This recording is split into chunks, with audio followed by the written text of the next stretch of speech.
Hello, and welcome to Resolve, an after-play show. This is an after show for a role-playing game that does not have an actual play, where we tell you all the details of our game so you don't have to listen to it. Hi, I'm Sammie, I'll be your host. My pronouns are she, her, and I play IHadACowLOL, the mermaid, also uses she, her. Joining me is my wonderful co-host, Alex.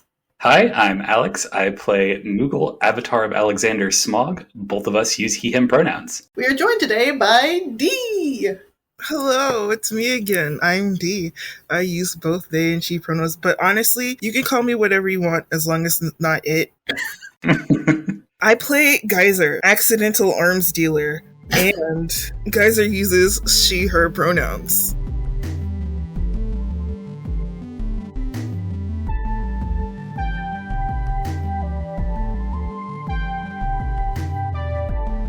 Welcome, thank you for joining us today. So now that we're all here, Alex, why don't you tell us about the actual play?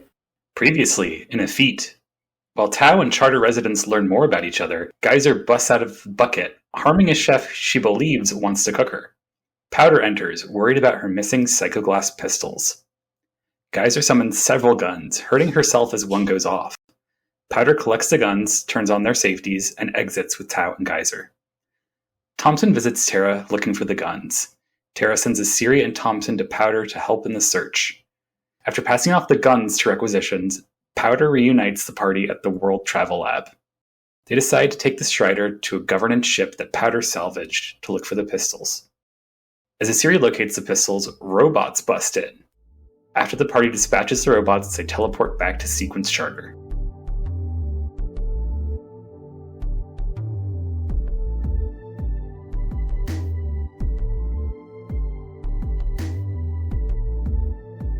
Alright, so now that you've heard the actual play, let's do a deep dive into the session. Dee, I have a question for you. Hello, I am Dee. What was your mental state while playing? Geyser is infamous for her chaos, but that was a level of chaos above standard. Okay, literally, I was just having a good old time. Before I was playing, trying to cause problems. But now this is Geyser causing problems, trying to cause solutions. That made no sense, but you didn't have to deal with it. I remember Tao was having this conversation with Powder. Powder is already not a big fan of Geyser. Tao's having this conversation, and mind you, Geyser's sitting there and like, oh, you need a gun? I can give you one. Like, that's no problem. I could do that anytime. And so I DM'd Dan in the background, like, hey, can I summon, like, guns in the background? And Dan's like, yeah, go ahead. And so I did my role while Tao was talking and was like, oh, we have to, like, search for it the old-fashioned way because my GPS doesn't work on inanimate objects. The party wasn't aware of my shenanigans at the time, but I was cracking up, and then I just described my magic. So it's kind of like, oh, we're having a normal conversation, and now guns are raining. It was like a fountain of weaponry just emerged from like a sigil, and then you've got pistols flying everywhere, most of which loaded and armed. Rolling-wise, I did cast magic, and I rolled a 9. So you can only choose one of the options, and the one that I chose was hits multiple targets. So Dan, the guns being loaded, that was him having some unintended consequences.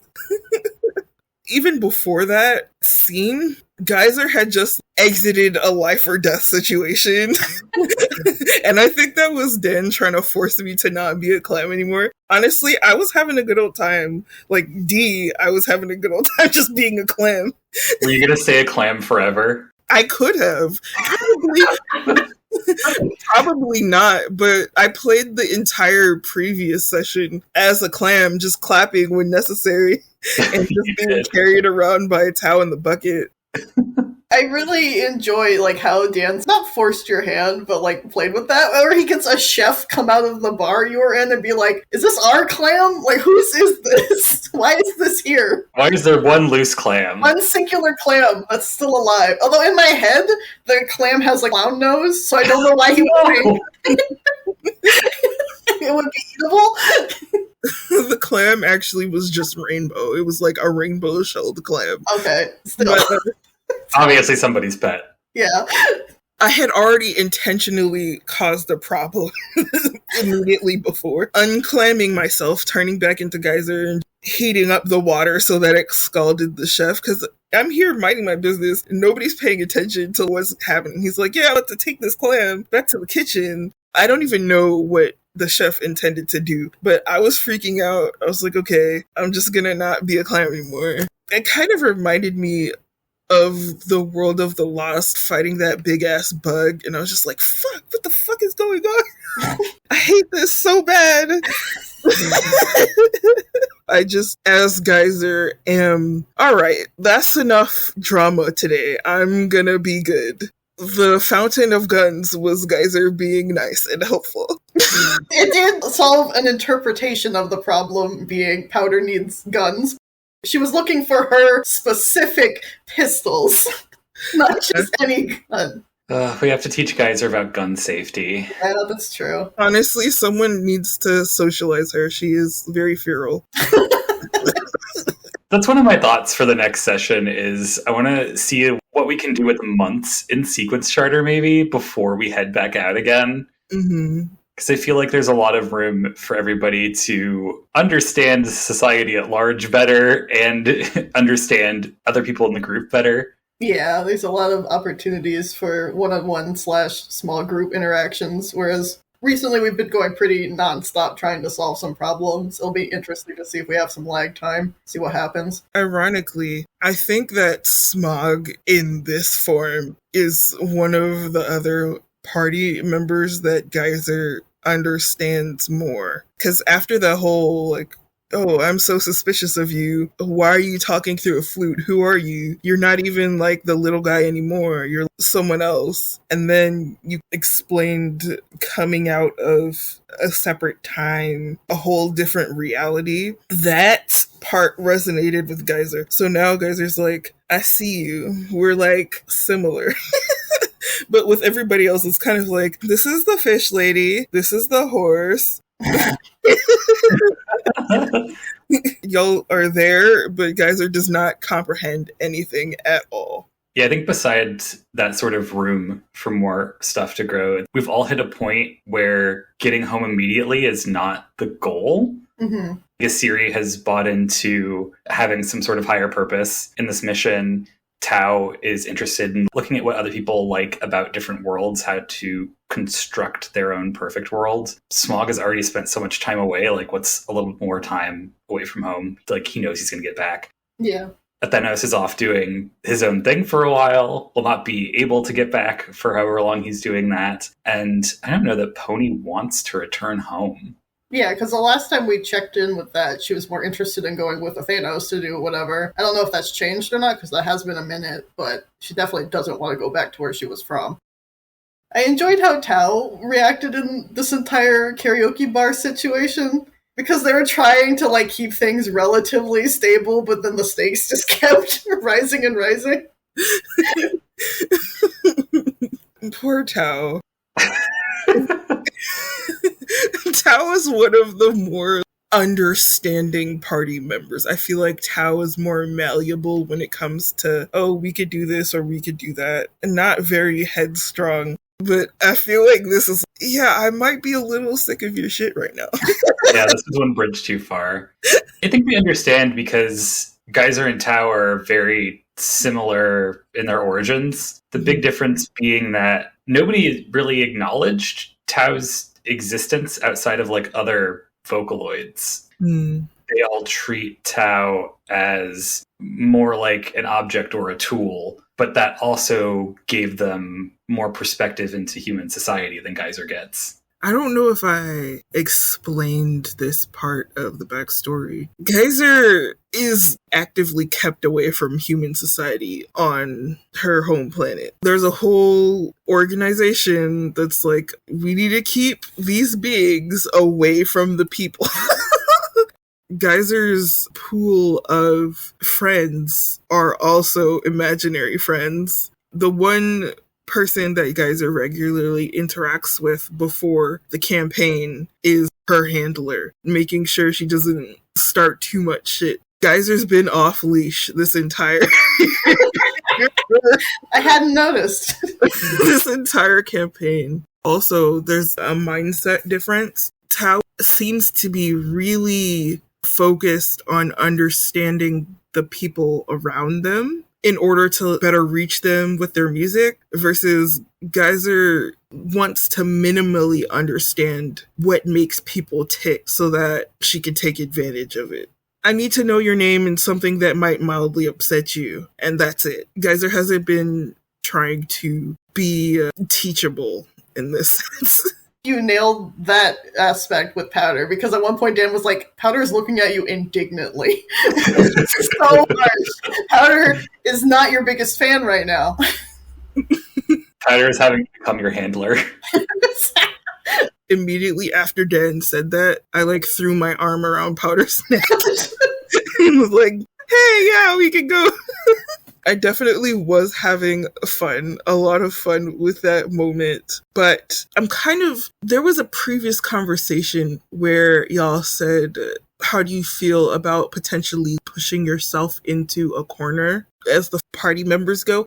We're getting closer to that point. I don't think that there's too many more buttons for me to push. It's going to be interesting to think about how I can grow Geyser as a person.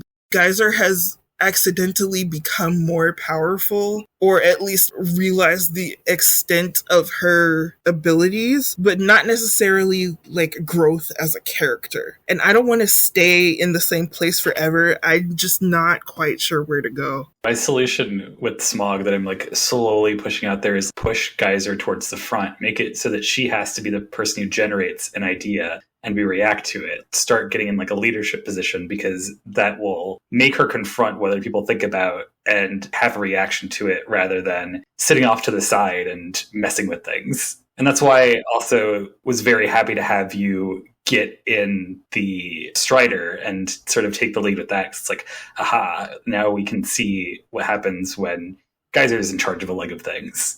So the mess at the bar happens. We leave the bar. Isiri and Thompson come out and we rendezvous, and Powder's like, I have all these guns, and Isiri's like, well, okay, and picks it up like it's nothing.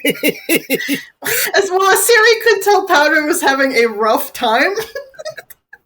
So she wanted to help alleviate some of the stress. Such a gem. Isiri is just the sweetest bean. I am a big fan. I think Powder's a big fan too. Yeah. Powder's like, oh, thank God. I cannot deal with this one any longer. Finally a sensible creature. Geyser's at this point confused still, because Isiri tried to explain that some things are precious to people, and Geyser's like, but Powder wanted guns, so I gave them to her, so why aren't you happy? The disconnect being they weren't the guns she was looking for. Yeah.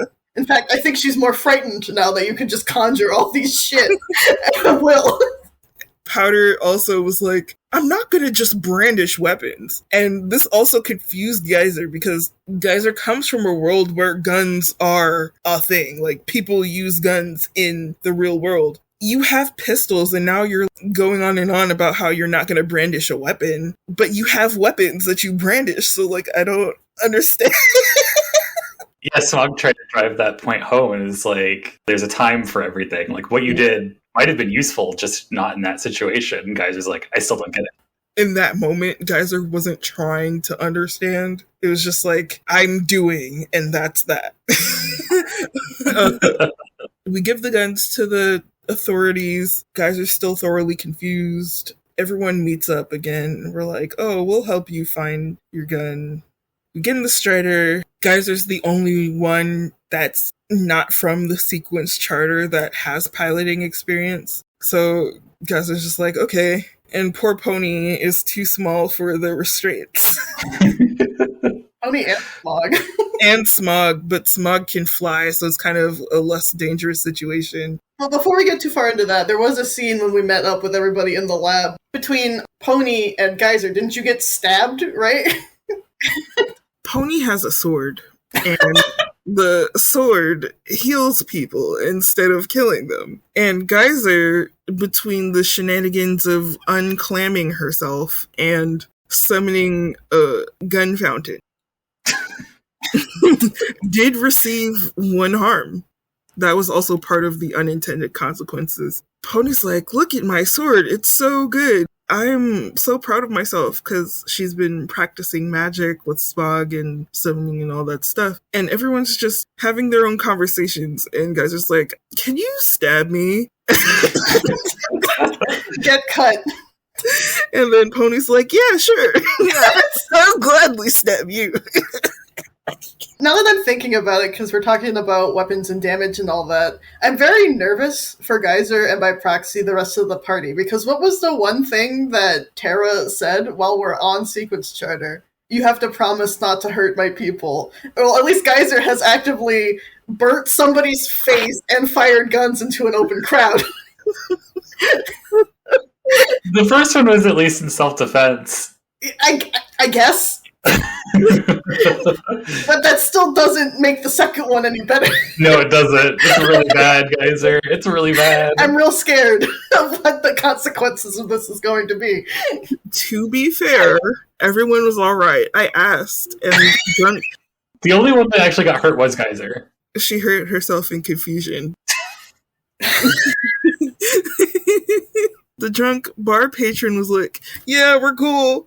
Yeah, awesome. Oh my god, I just thought, like, old Smog voice going like, this is why summoning is real dangerous magic.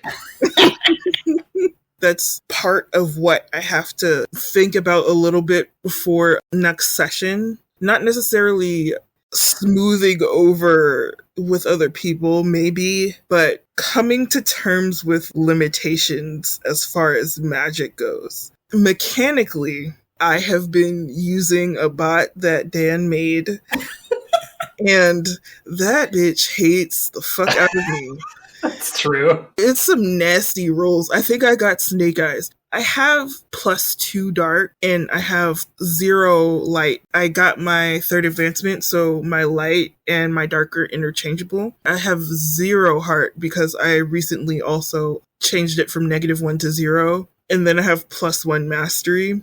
As far as antagonizing people, I have better luck, but the rest of the stuff, like interrogation, researching, or looking into stuff, it's hard going. Besides using the actual dice that I have and stop being too lazy to look for it, I think that actually provides a little bit of an opportunity to kind of weave that into the story of Geyser. Yes, Geyser can do these things, but these things have consequences, and so should Geyser do these things? I'm back at the part of how do I make it plausible that Geyser is capable of introspection? I mean, that stat flip might be a way to go about it, because now that you can treat dark as light, you have access to these basic moves in a more powerful version. So you can now better defend someone from harm or help them. Geyser has new sets of tools available.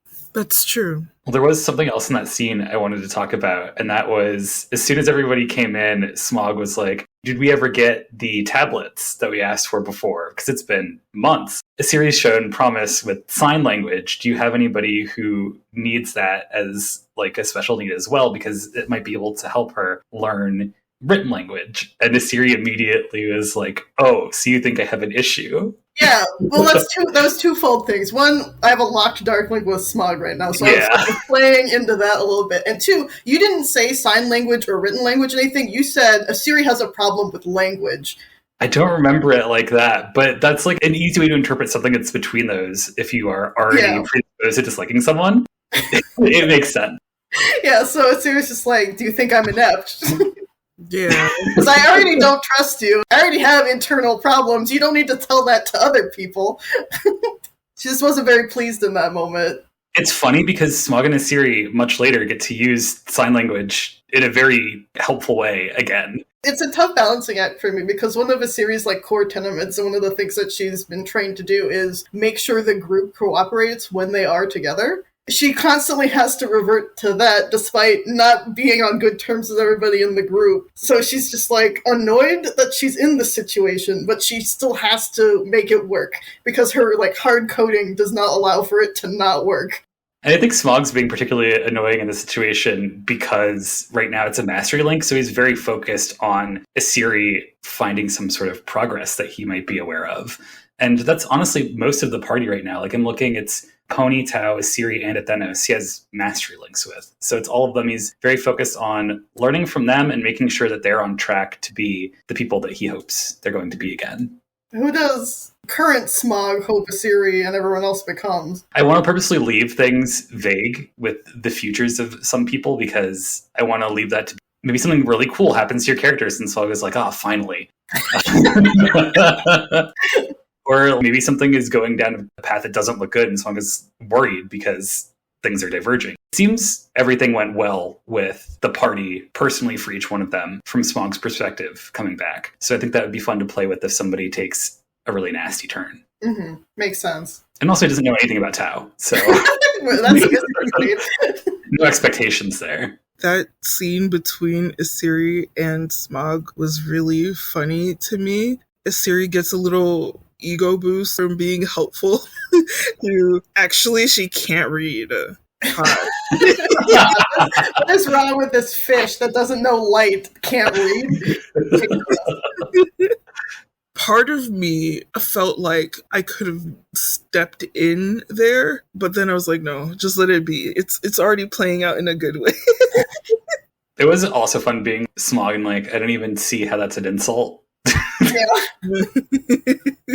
It's also fun playing like a huffier Asiri because she's just usually really like forward and kind about things, so her being upset about something is just very interesting. Do you see Asiri becoming more self-assured, prideful in the future? I don't know if I would dip my toe into pride, but one of my goals is that confidence and self-assurance as we go forward, and I don't know how exactly that's going to manifest. I have concepts, but a lot of it depends on how the future goes, so I can be vague and non-specific in what I'm describing here. Definitely, I want her to be more realistically aware of what she's capable of, because she is capable of a lot. She just thinks she fucks everything up, like every drop of the hat. Well, to lighten the mood. We did see Thompson off here, and Thompson had some very weird canned messages to say about going back to the batteries. Here we go. I'm editing one right now because I messed up the capitalization, but let me see. Thank you. I will delight in the juices of batteries. I hope I get more fluid soon. I really want to know what some of these robots were before they were repurposed. I have several questions for whatever the fuck Thompson has going on. So I do wonder how advanced the AI was, because it seems like Thompson is not very sophisticated in that, right? Especially with this session as evidence. But the robots that we fight later were able to form an opinion on organics and call us like filthy, unless that's another pre-canned message. It just seems more complicated than Thompson's motivations, maybe. I want to know what Thompson's motivations are, other than get to the batteries. Salvage and get battery. There you go. That's all you need. If I may do my own little, like, wee woo moment. Sure. I think much like the ice wolves in the world of ages seem to be driven by something. I don't think that the robots themselves have complicated thought patterns, but I think that there's something or someone behind them that does. And I think it's that we need to find the source of that robot supremacy. When I think about it, Geyser and Tau maybe should not have been attacked. They would have to be able to recognize Geyser and Tau as distinct from the rest of the group. There's another way in which they're probably not that sophisticated. If it was filthy biologics and they really thought that, they would have been like, this is not a meat entity. I'm no longer angry. But no, they were biting us and fighting us. I got hurted a lot. We'll get into this later, but that would be an interesting question for Tau, considering what they did during that scene. But before we get there, we do have to get to where the attack happens, and Geyser's Strider would be the method of that transportation. This was the one that I left in the world of spirit, covered in pond scum and algae and all that stuff. And everyone's kind of like, I don't know about this, because you... And I think even the players were like, Geyser's intending to just like rocket off into the sky. I was the one who responded the most to it, because Smog was able to use magic to situate himself fine, but Pony is, like we said earlier, completely not strapped in, not protected in the situation, so it was keeping an eye on Geyser to make sure everything was all right. Dee mentioned jumping into the water, and I didn't understand that you meant it like a hop and not like rocketing up like you did the first time you were in the Strider. So I was like, I'm really trying to stop that so Pony doesn't get hurt. Yeah. We had to figure out what was actually going on to resolve the situation. And I was like, oh yeah, I don't want to stop you from plopping off into the water.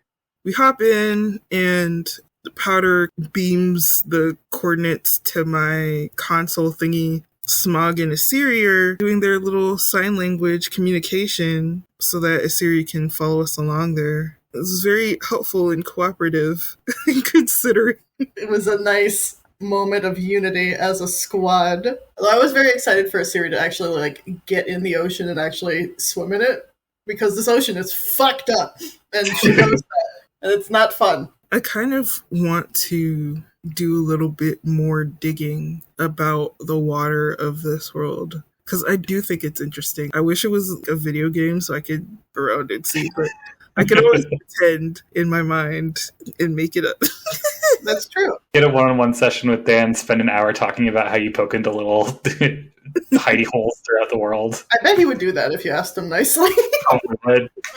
I take up enough of his time.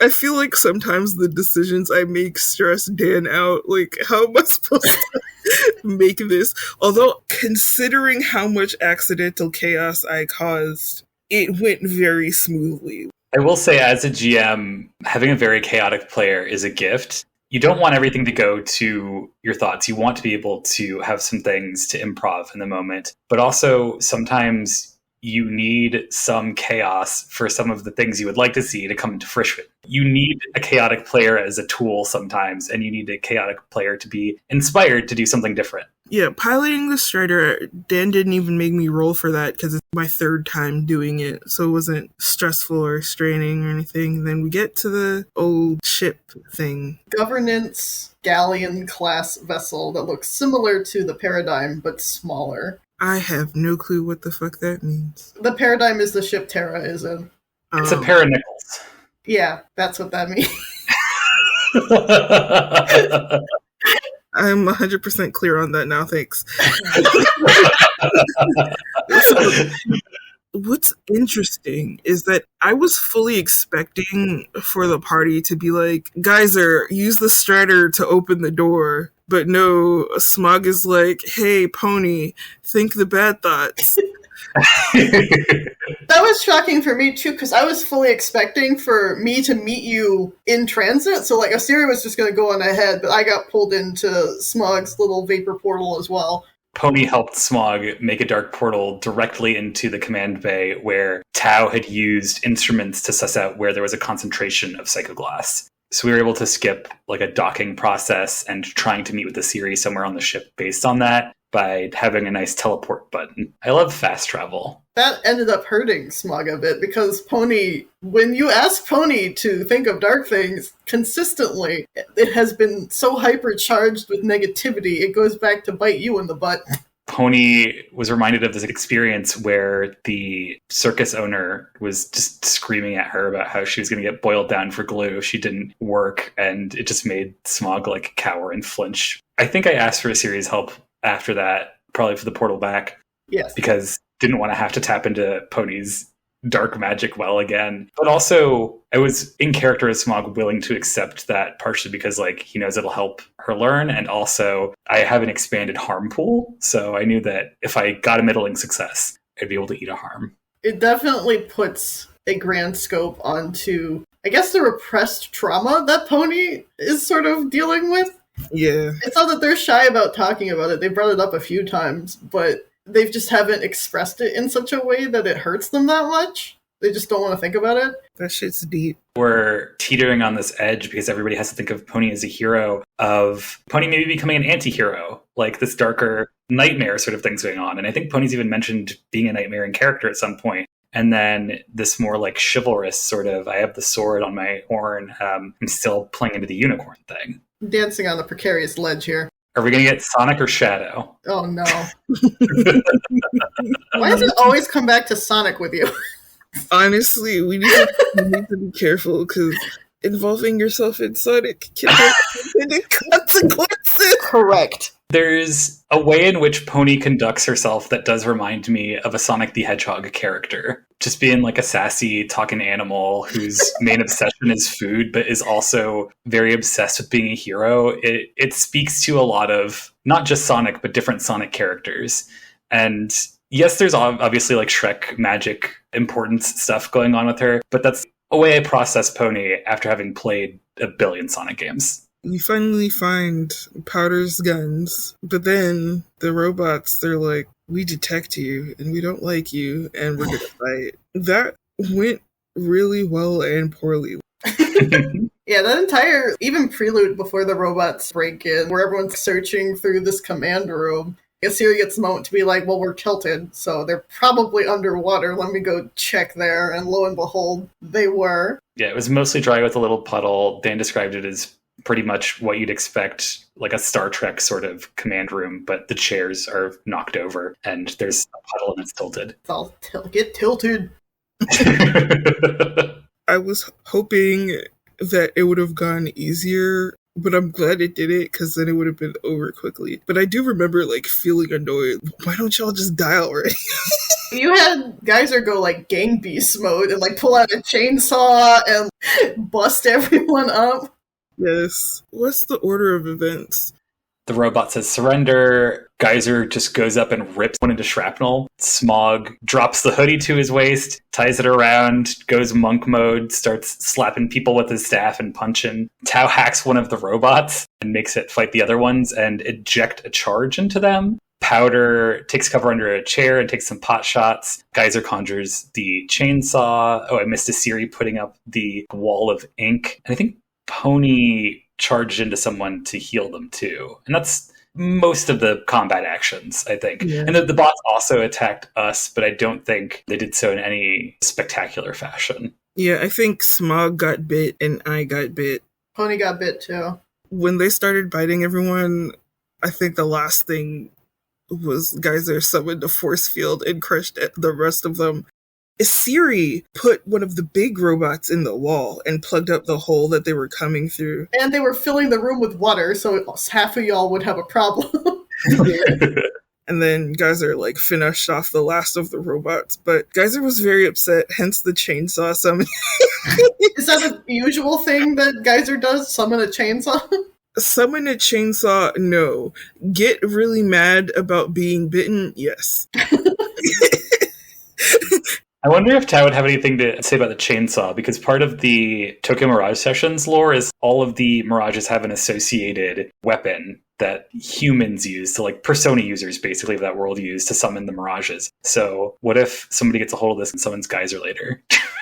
Terrifying. Geyser would be a very useful summon. If someone with an actual brain cell was like, yeah, this is my summon, Geyser the Clown, they could probably have really successful play versus Geyser just acting autonomously. I feel like it would end up either being very useful or like that one mixed summon spell in Persona 3 that does something random every time you summon.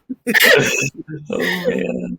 Smog messed me up again because he's like, yeah, Siri, you think the bad thoughts now. And I was fully expecting us to get back in the Strider and skedaddle, but they were like, no, let's just go to Secret Starter.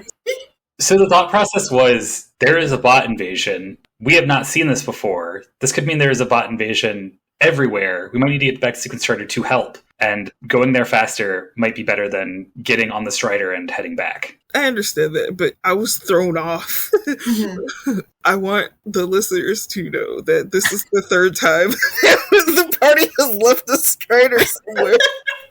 Powder was even like, we can get the Strider back if we need to, but if something's wrong in Sequence Strider, I want to go now. And that's who Smog looked to, is like, because it's her home. We popped to Sequence Strider and everything seemed fine. I would also like to push back against Smog using Asiri's negative, because Asiri does not understand darkness as a negative thing. She understands it as a loving and embracive thing, which probably makes Smog's job easier.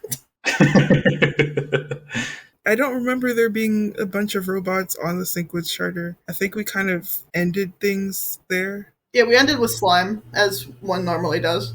Oh yeah, Asiri healed the team. With Slime. You're a little hurt. Slime, yeah. And I was talking about this with Dan later, and I was like, I kind of want this to be a thing unique to Asiri, like the rest of her people don't have. And Dan was just like, that's because nobody else thought to do that. I was like, that's a valid point. I would like to question Tau, and maybe I should write this down for next time, to see if they have any insight from hacking into the governance robots. Maybe they can garner some more knowledge about their insight or their programming or how complicated they are, if they're autonomous, if they're just acting on pre-programmed processes. Any residual data laying around there? Yeah. Oh, as long as we're talking about Tau, I should mention that chained lightning attack from the one they were controlling. To initiate that, the magic incantation was Tau opening their mouth to do a metal scream and it coming out like a dial-up modem screeching. It's beautiful. I would do my imitation of one, but I don't want to burst your ears. Can you step back from the mic and give it to us? I will try. Hold on. Yes.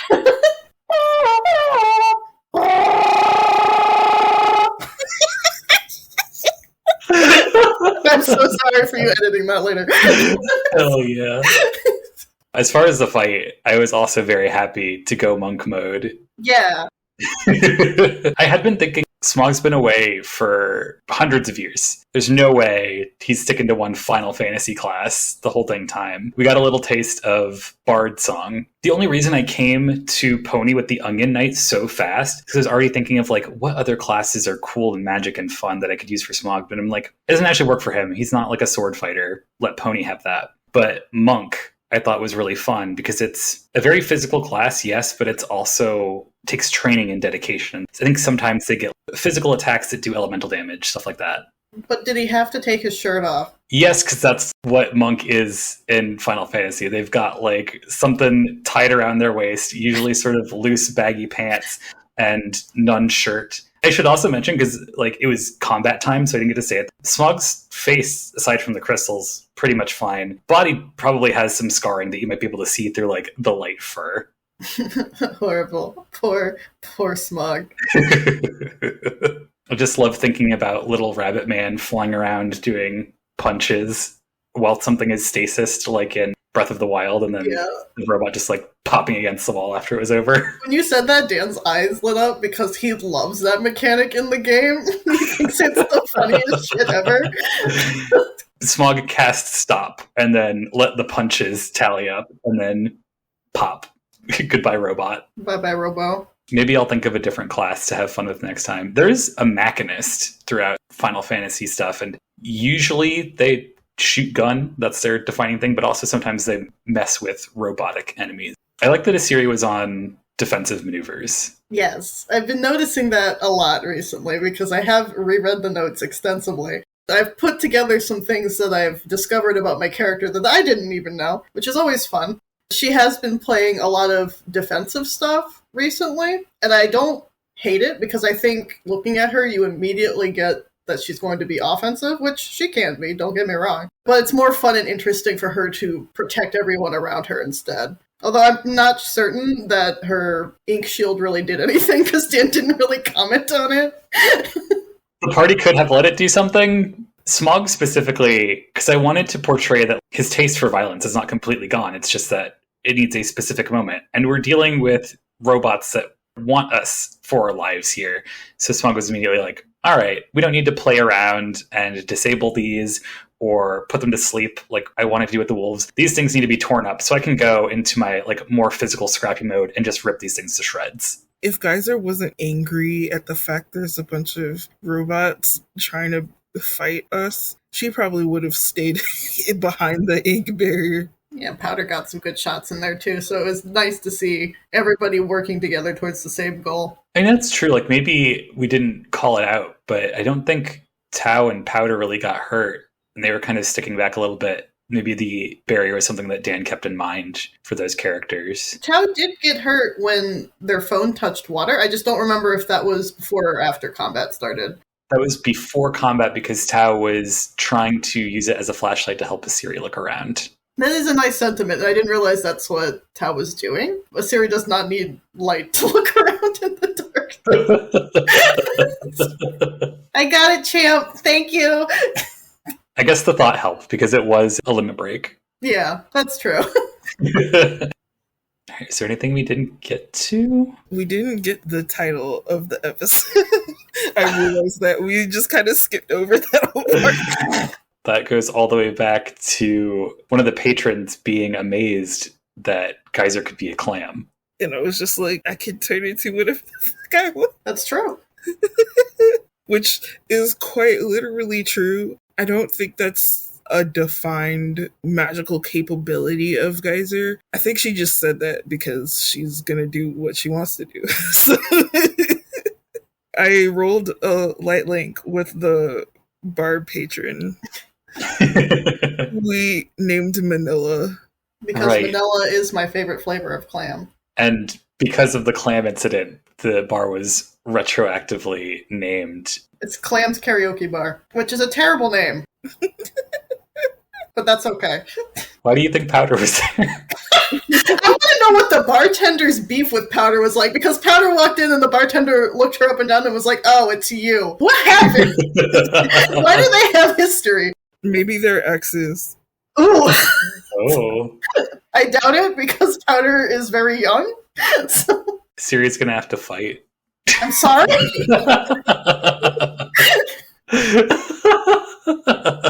Fight for Powder's love. Yep. Pony and Horsefly Part 2. I don't know if Pony actually harbors strong feelings for Horsefly. Frog Prince. Including Athenos' canonical ship, I think Geyser's the only character I haven't at least jokingly shipped Oh, at the same party. Shipping Geyser with anyone would be bad for the... I don't want to know what the details of that relationship entail. You like clowns? You like clowns, kiddo?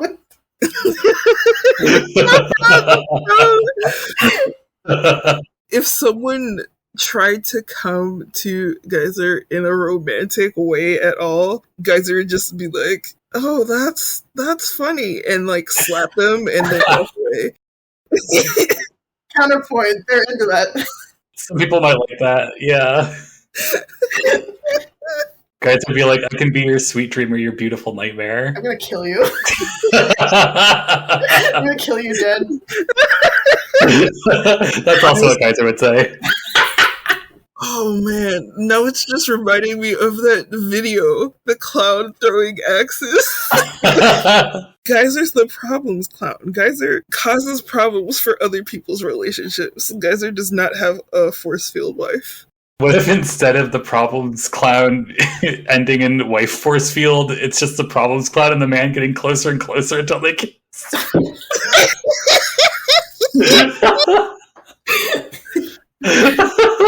A free relationship advice from Alex. Kiss your clown problems. Make your clown problems into your wife shield. I don't condone this behavior. I don't condone any of this. Oh man. I would like to see Alex/Smog's ultimate crack ship list, though. Oh, I mean, I think I've talked about all of them here, because it's got Pony and Horsefly, Assyrian Powder, Athenos and Hercules, and then I made that comment about Smog and Tao the one time. I forgot about ridiculous. That. Yeah. That would be hysterical.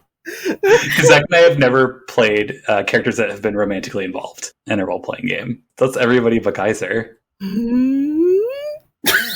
You we need to find a suitable suitor for Geyser. I think Smog and Pa is funny. That's right. Fucking Susie's dad? That's why I started laughing. OCP. Because Mog shot him. He doesn't know that. He was unconscious. Yeah, I know. Love ship name is Small. Small. No, Pog. Poggers. Oh man, that's the dark side, y'all. Geyser and Sierra would also be hilarious. I was thinking about that. I just didn't want to say it because it sounds disgusting out of my lips. Giera. Giera.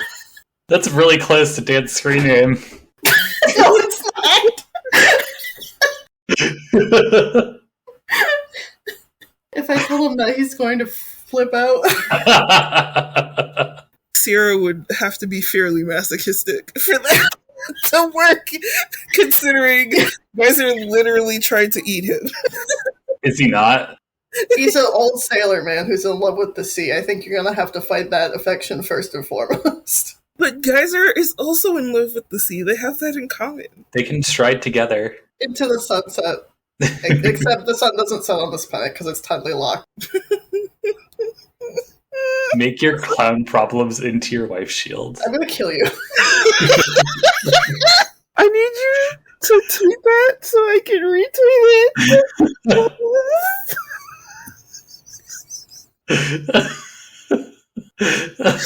Oh, man. I think this is the most unhinged episode we've filmed thus far. Can we think of any other weird ships, like even if it's just between NPCs? Silky Weaver and Ciclia. That just doesn't make any sense. I was going to say Tara and Thompson. Oh no! I have been hugged. I have been kissed. One affection. Oh no. Tara would fling herself into the ocean again. Tara is about to fling themselves into the ocean again. Y'all know something's going on between Teddy and the Master of the Lost. There is something. I don't think it's romantic. I don't. I'm going to push on that one. I think there's some shit we don't know about. It may be masochistic, but I don't think it's romantic. Because I was so unhinged in the session that made this episode unhinged. That's okay. I'm here for it. It's what we want. That's how the podcast should work.